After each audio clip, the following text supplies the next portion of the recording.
myself a new bike mount for my GoPro.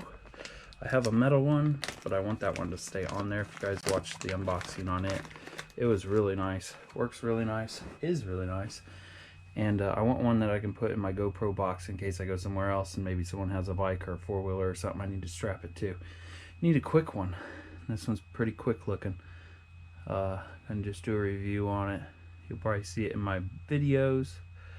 That's a nice plastic. Like, that's really hard plastic. That ain't the normal plastic you get.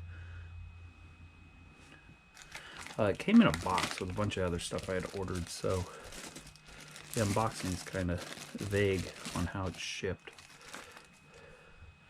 I needed one that you could easily just pull this off. I was hoping that when you loosen this up, it would slide out, and it's not letting you do that. So you gotta take this thing all the way out to do what I want it to do. Go out like that.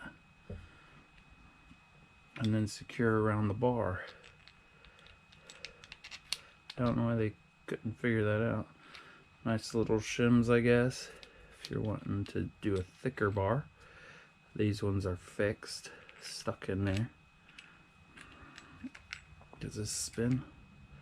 Nope, doesn't spin. Doesn't pull out and spin. Stays put, which is nice. Put that back together.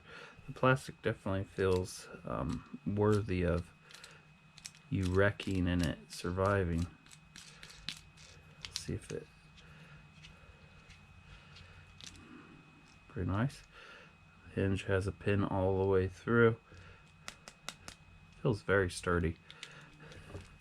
And then you're going to slide that in like that to attach your GoPro or action camera or even your phone if you have enough mounts. It all feels like it's like oily. Well, it's not stuck on my fingers. It looks oily, I guess, but it's not. Thanks for watching. This will be in my future videos on anything that's not my motorized bike, which we have a lift video coming up pretty soon. My buddy has a man lift and he wants to take me clear up as high as it goes. We may be using this on that, or I may see how high it goes and hell no. Thanks for watching.